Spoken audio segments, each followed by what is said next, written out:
biasa mengerjakan amalannya hingga yaumul kiamah nanti. Amin ya Allah ya rabbal alamin. Untuk agar tidak memperpanjang waktu, marilah kita buka acara sanad ini dengan pembacaan basmalah bersama-sama. Bismillahirrahmanirrahim.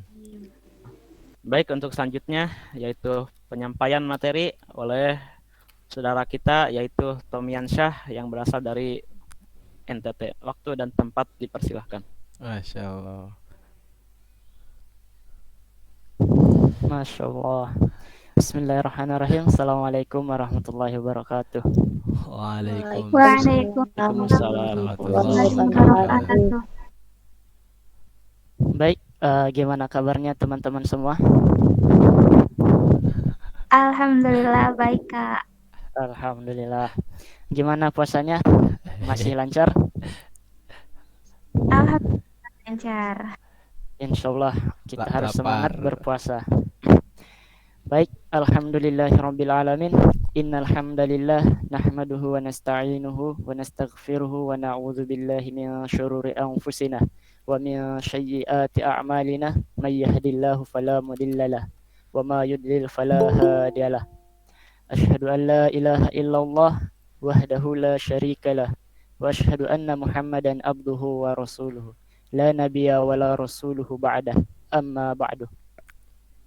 Pertama-tama, mari kita ucapkan kalimat puja dan puji syukur kita kehadirat Allah Subhanahu wa taala yang telah memberikan kita beribu-ribu kenikmatan, di antaranya nikmat iman, nikmat kesehatan, sehingga kita dapat berkumpul walaupun secara virtual ya, secara online, namun Allah memberikan kita izin pergerakan sehingga hati kita mampu tergerak untuk menghadiri majelis yang insya Allah barakah ini.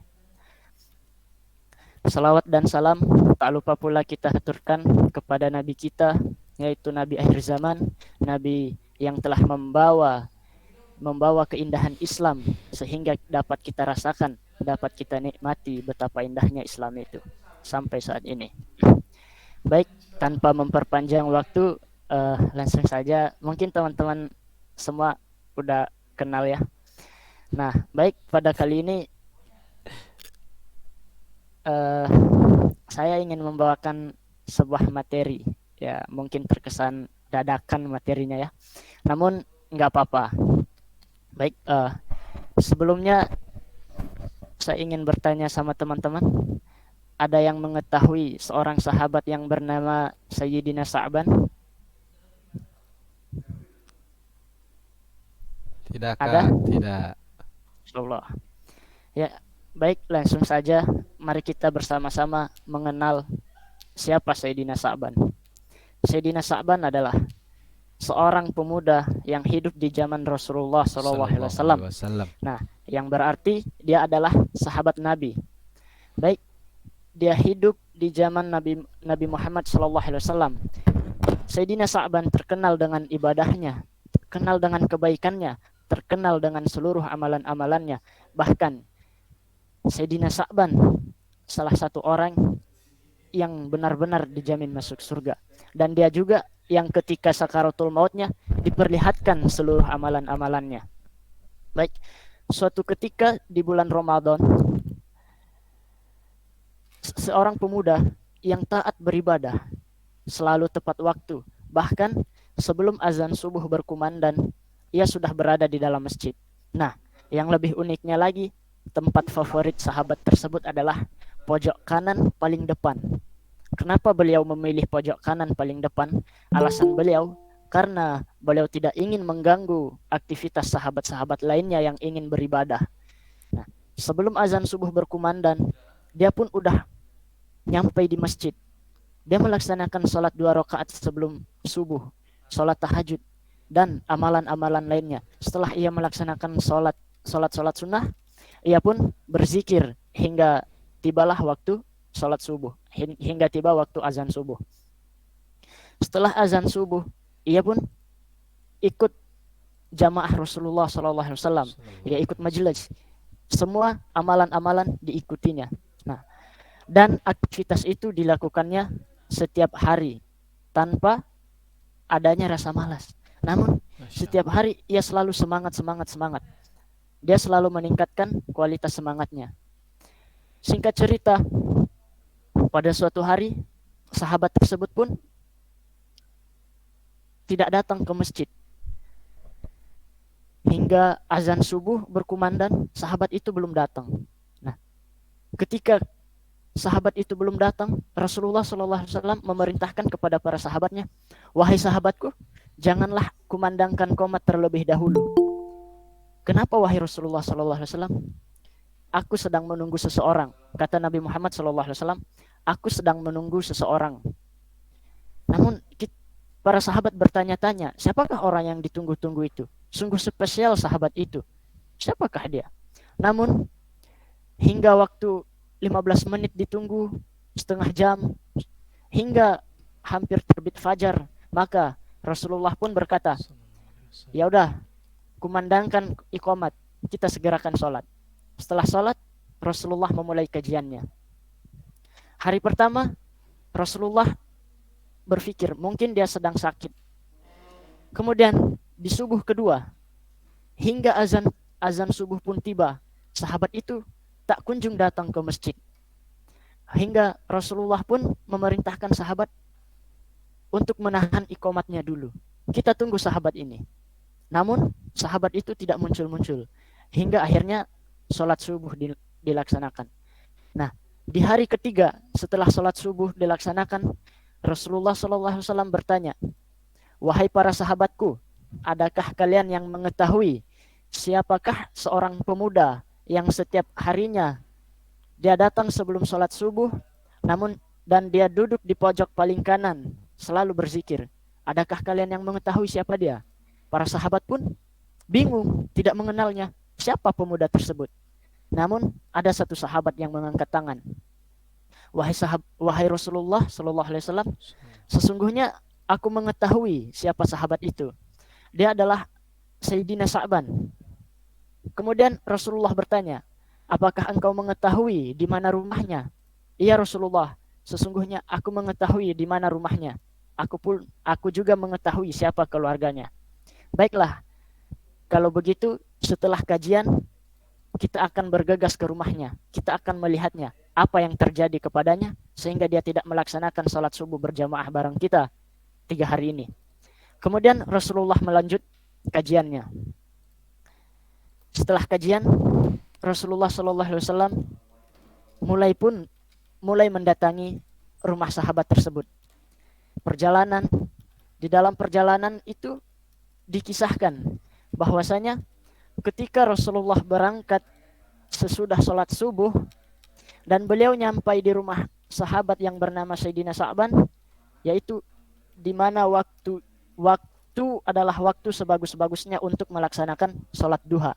Diperkirakan jam 10-an. Nah, diperkirakan perjalanan dari rumah Sayyidina Sa'ban ke masjid membutuhkan waktu 2 jam. Bayangkan sahabat-sahabat, membutuhkan waktu 2 jam. Namun Sayyidina Sa'ban tidak pernah datang ketika qomat sudah berkumandang. Namun dia selalu datang sebelum qomat. Bayangkan, jam berapakah Sayyidina Sa'ban terbangun dari tidurnya? Jam berapakah ia berangkat ke masjid? Sungguh luar biasa sahabat ini. Sungguh luar biasa Sayyidina Sa'ban. Kemudian setelah Rasulullah SAW sampai ke rumah Sayyidina Sa'ban, Rasulullah SAW mengetuk pintu rumahnya. Assalamualaikum. Sekali tidak ada jawaban. Untuk utama kepada Allah. Diketuk lagi. Subhanahu Kemudian wa ta'ala Rasul salam. adalah niat yang paling Assalamualaikum. Namun belum ada jawaban juga. Nah, dan ketika salam yang ketiga, Assalamualaikum. Kemudian datanglah seorang wanita yang membukakan pintu rumahnya. Waalaikumsalam wahai Rasulullah SAW. Dengan muka sedih, wanita itu menjawab salam Rasulullah SAW. Kemudian ia bertanya, wahai Rasulullah SAW, ada apakah engkau mendatangi rumahku? Apakah ada keperluanmu terhadapku? Kemudian Rasul menjawab, di mana Sayyidina Sa'ban? Aku ingin menanyakan kepadanya, kenapa selama 3 hari ini dia tidak pernah datang ke masjid? Kemudian dengan cucuran air mata, seorang wanita paruh baya ini pun berkata, wahai Rasulullah sallallahu alaihi wasallam, sesungguhnya 3 hari yang lalu Sayyidina Sa'ban telah meninggal. Sesungguhnya ia telah dijemput oleh Allah Subhanahu wa taala. Dan di situ Rasulullah merasakan sedih. Rasulullah sedih, sahabat pun ikut sedih, ikut berduka. Nah, kemudian wanita itu lanjut berkata, namun sebelum ia meninggal, ia mengucapkan 3 kalimat, wahai Rasulullah sallallahu alaihi wasallam. Ditanya oleh Rasul, apakah 3 kalimat yang dia ucapkan? Untuk kalimat yang pertama, dia mengucapkan, andai saja lebih jauh. Dan untuk kalimat kedua, Sayyidina Sa'ban berkata, andai saja yang baru. Dan untuk kalimat ketiga, kalimat terakhir yaitu, andai saja semuanya. Nah, kemudian wanita itu bingung, dan bertanya kepada Rasul, wahai Rasul, apakah ada arti di balik kalimat, di balik 3 kalimat yang diucapkan Sayyidina Sa'ban? Kemudian dengan petunjuk dari Allah Subhanahu wa taala, Rasulullah pun menjawab, iya, ada. Sesungguhnya Sayyidina Sa'ban sebelum wafatnya diperlihatkan semua amalan-amalan yang telah ia perbuat. Yaitu yang pertama, andai saja lebih jauh. Nah, ketika sakaratul mautnya, diperlihatkanlah pahala perjalanan dia dari rumahnya menuju masjid. Sungguh luar biasa. Betapa besar pahala yang ia dapatkan. Betapa besar pahala yang ia dapatkan karena melakukan perjalanan sejauh 2 jam jika dihitung dan diperkirakan, maka ia berjalan sejauh 2 jam. Namun apa kata Sayyidina Sa'ban? Andai saja lebih jauh. Sungguh sahabat yang begitu merindukan surga, andai saja lebih jauh.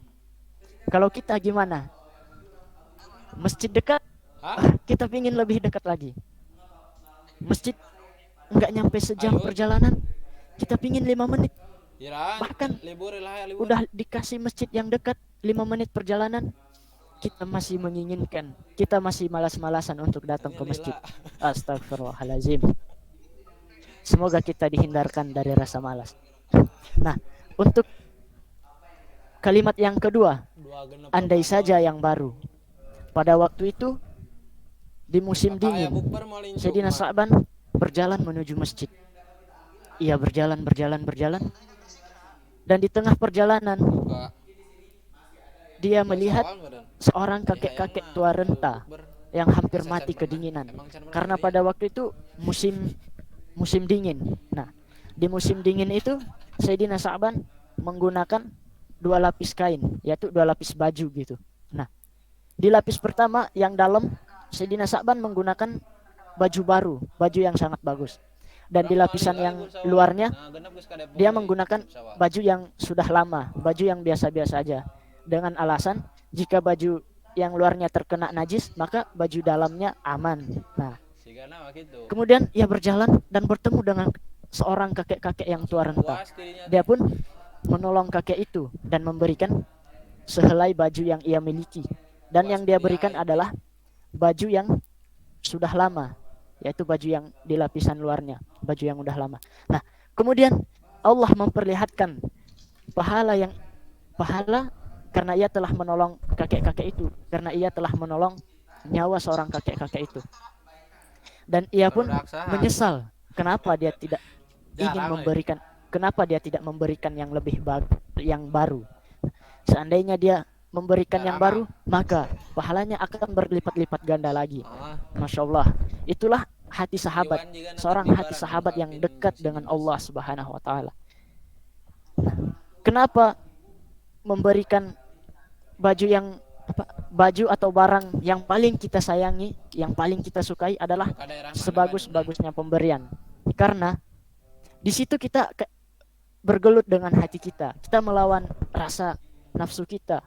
Sementara kita menginginkan baju itu, namun ada orang lain yang membutuhkan, dan dengan senang hati kita memberikannya. Masya Allah, itu sungguh luar biasa pahalanya. Dan Sayyidina Sa'ban diperlihatkan bagaimana pahalanya ia telah memberikan baju sehingga kakek-kakek tersebut tidak mati kedinginan. Dan ia pun masih menyesal. Kenapa tidak yang baru? Nah, dia menyesal bukan karena egois atau gimana. Karena semata-mata Sayyidina Sa'ban hanya ingin mempunyai pahala yang lebih besar, yang lebih besar. Karena dia takut selama ini kebaikan yang dia lakukan, selama ini kebaikan yang telah ia kerjakan tidak diterima oleh Allah Subhanahu wa taala. Sehingga dia membutuhkan begitu banyak pahala-pahala agar ia diterima di sisi Allah Subhanahu wa taala dan ditempatkan di surga Allah Subhanahu wa taala. Dan kalimat yang ketiga yaitu pada suatu pagi Sayyidina Sa'ban sedang melaksanakan sarapan pagi bersama keluarganya. Nah, di tengah-tengah sarapan paginya ada seorang fakir, seorang pengemis yang sangat fakir mengetuk pintu rumahnya. Ketika diketuk pintu rumahnya, Assalamualaikum. Dia pun membuka pintu. Waalaikumsalam. Kemudian pengemis fakir itu berkata, wahai Tuhan, sesungguhnya aku sudah berhari-hari tidak makan. Perutku sangatlah lapar. Sudikah kiranya engkau memberikanku sepotong roti yang engkau miliki, sedikit makanan yang engkau miliki. Bagilah wahai Tuanku, sesungguhnya aku sungguh lapar, sungguh sangat-sangat lapar. Kemudian Sayyidina Sa'ban masuk ke dalam rumahnya dan memberikan sepotong roti. Nah, ketika Sayyidina Sa'ban hendak sarapan, di situ ia memiliki satu roti dan segelas susu. Jadi dia membagi dua gitu. Setengahnya buat dimakan Sayyidina Sa'ban dan setengahnya dimakan oleh pengemis tersebut. Nah, dan segelas susu itu dibagi dua juga. Setengahnya untuk Sayyidina Sa'ban dan setengahnya untuk pengemis itu. Sehingga pengemis itu berterima kasih dan mendoakannya, semoga Allah memberikan pahala yang berlipat-lipat ganda untuk kamu. Masya Allah. Dan ketika wafatnya Sayyidina Sa'ban diperlihatkan pahala ia telah memberikan, ia telah bersedekah makanannya. Dan di situ Sayyidina Sa'ban berkata, andai saja semua. Nah, wallahu alam, kita tidak tahu seberapa besar pahala sepotong roti itu. Jika seandainya diberikan semua satu roti, maka pahalanya sungguh luar biasa, sungguh akan berlipat-lipat ganda lagi. Jadi teman-teman, mungkin kita dari cerita ini kita mendapatkan motivasi bahwasanya kita beribadah bukan untuk dilihat oleh manusia. Sebagaimana Sayyidina Sa'ban, tidak ada sahabat yang mengetahuinya, yang mengenalnya. Hanya beberapa orang saja yang tahu nama Sayyidina Sa'ban. Sedangkan sahabat yang lain tidak ada yang mengenalnya, tidak ada yang mengetahuinya. Itulah makna tidak terkenal di bumi, namun terkenal di langit. Nah, terkenal di langit ini seperti apa?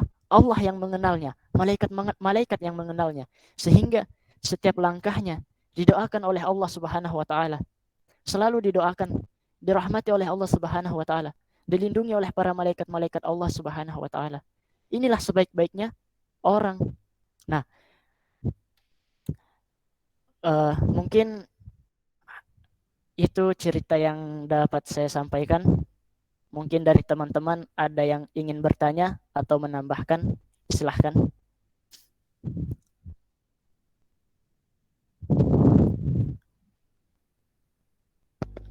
Dari teman-teman ada yang ingin bertanya?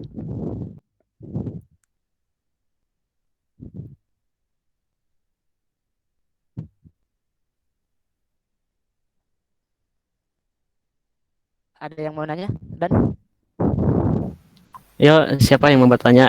Silahkan bertanya kepada saudara Tommy, insya Allah bakal dijawab. Insya Allah.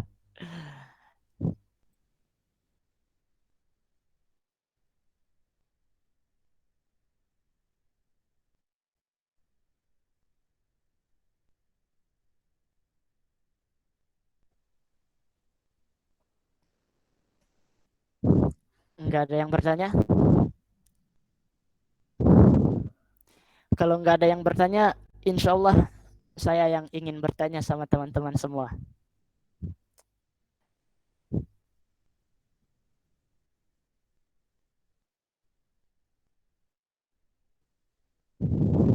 Insya Allah baik. Saya akan bertanya sama teman-teman semua.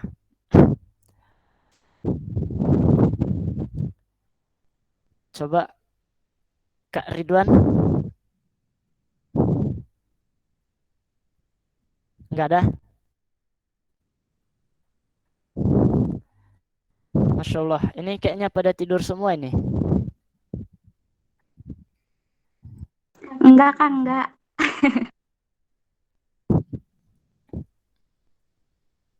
Ya, nggak ada yang mau bertanya. Baik, saya ingin minta dari salah satu teman-teman pesan pesan apa yang antum dapatkan dari kisah yang tadi, dari kisah tadi. Boleh Kak Nur Azizah yang jawab, boleh?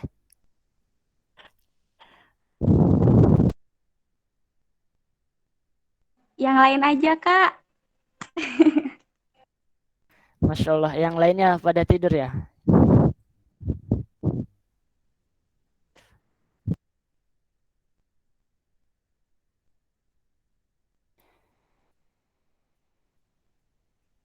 Kak Zainal Ishak mau bertanya?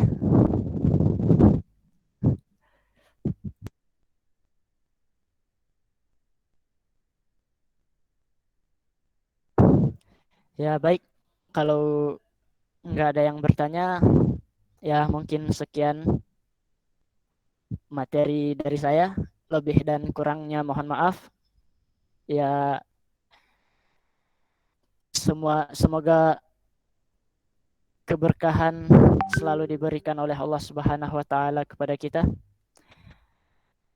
Wassalamualaikum warahmatullahi wabarakatuh. Waalaikumsalam Waalaikumsalam warahmatullahi warahmatullahi wabarakatuh. wabarakatuh.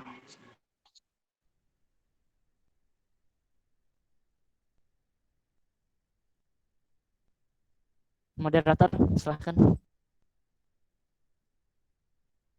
Alhamdulillah, terima kasih kepada saudara Tommy yang telah menyampaikan materinya. Alhamdulillah banyak sekali banyak sekali hikmah yang bisa kita ambil dari cerita dari beliau.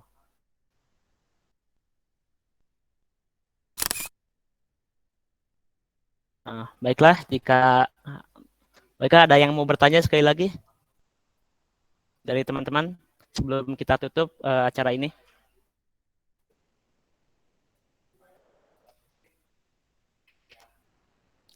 Yuk, ada tidak?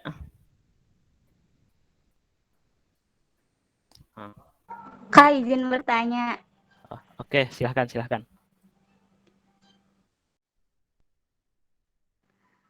Apakah benar pas sebentar.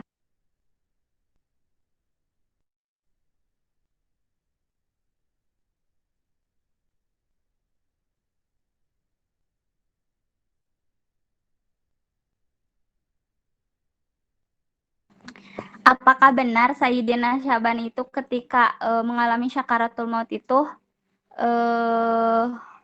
apa yang namanya teh? Menyesal gitu.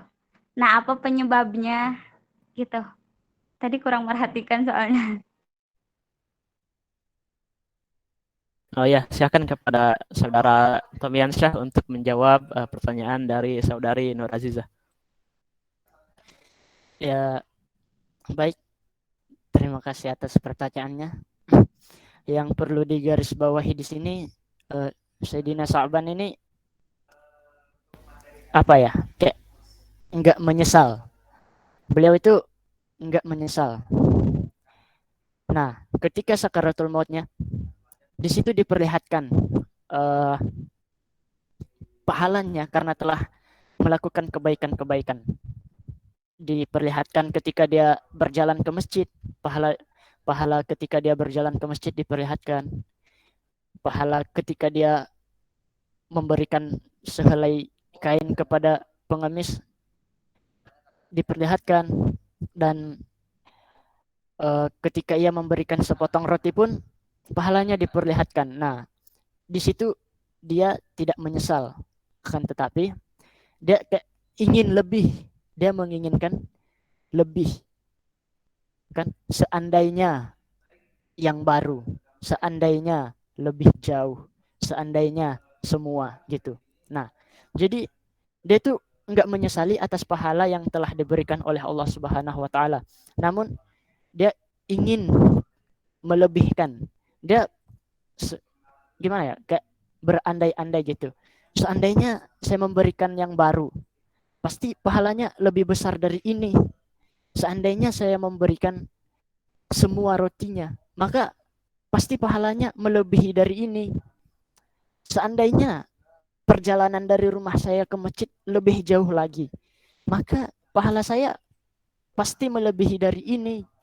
Nah, dari situ makanya dia berkata seandainya lebih jauh, seandainya semua, seandainya yang baru.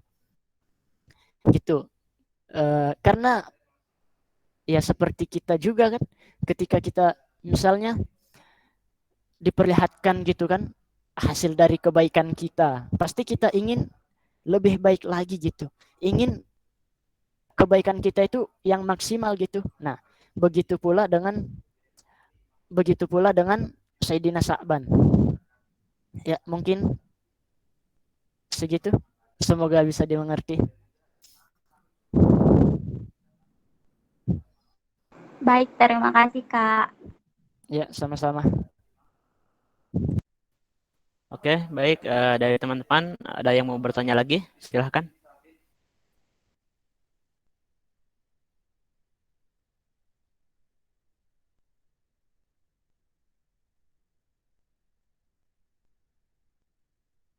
Mungkin saudara Sihab ingin bertanya atau menambahkan, silahkan.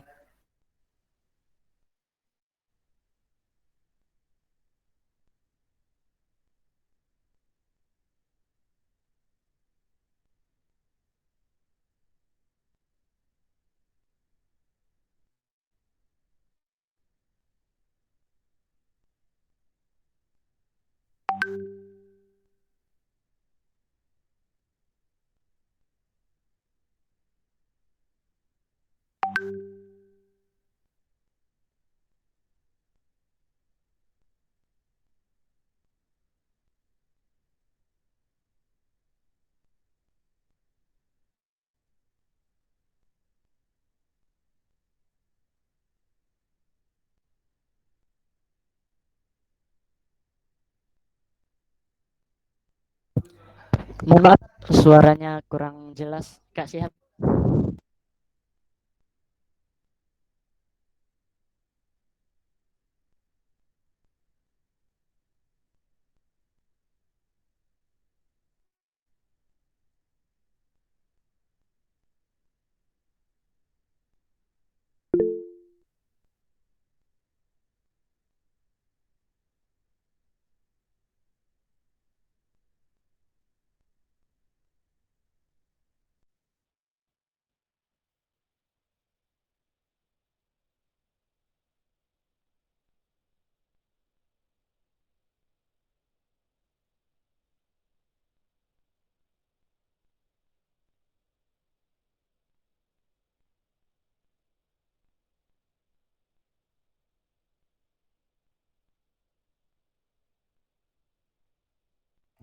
Masya Allah. Terima kasih pertanyaannya Kak Sihab. Masya Allah. Uh, saya merasa kurang berhak gitu menjawabnya ya. Karena yang bertanya Masya Allah gitu. Orang yang lebih baik dari saya gitu. Namun untuk belajar bersama ya, kalau dari saya sih kayak kita perbanyak membaca kisah-kisah teladan sahabat. Nah, dan gimana caranya? Mungkin kalau kita cuman membaca, ya kadang kita kan banyak godaannya, misalnya dari godaan dari HP dan lain sebagainya. Nah, kalau kita membaca, sekedar membaca, mungkin kita tidak termotivasi gitu. Nah, namun membaca niatkan untuk beribadah, niatkan untuk mengenal profil para sahabat-sahabat Nabi Muhammad SAW. Dan yang lebih utama, tanamkan cinta. Ketika kita sudah cinta terhadap ilmu, cinta terhadap ulama-ulama, insya Allah untuk mengikuti amalan-amalan mereka itu ringan gitu terasanya. Karena apa? Adanya rasa cinta. Ya, mungkin kalau ada yang nggak percaya gitu kan, kita harus mencintai ulama dulu biar enak ngikutin amalannya. Coba kita perhatikan orang yang pacaran. Di situ karena adanya cinta di antara mereka, ya sok aja gitu kan. Mereka mau kemana, ya pasti saling ngikut gitu. Cowoknya ngajak cewek ke sini, ngikut. Kenapa ngikut? Karena ada cinta. Ceweknya biasa ini, ya cowoknya pasti berusaha ngikut. Kenapa? Karena adanya cinta. Begitupun juga kita jika ingin meneladani kisah-kisah sahabat, maka terlebih dahulu kita tanamkan cinta terhadap sahabat-sahabat. Ya, mungkin sekian Kak Sihab. Mohon maaf jika kurang.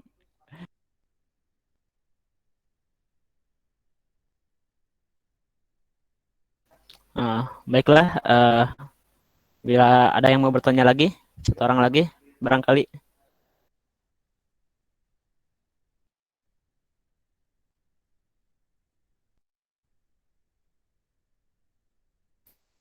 Baiklah, jika tidak ada, kita tutup saja acara ini. Marilah kita tutup acara sanlat pada siang hari ini dengan bersama-sama membacakan hamdalah dan doa kafaratul majlis. Alhamdulillahirrabbilalamin. Subhanakallahumma wa bihamdika asyhadu an la ilaha illa anta astaghfiruka wa atubu ilaik. Alafu minkum. Wassalamualaikum warahmatullahi wabarakatuh. Waalaikumsalam warahmatullahi wabarakatuh.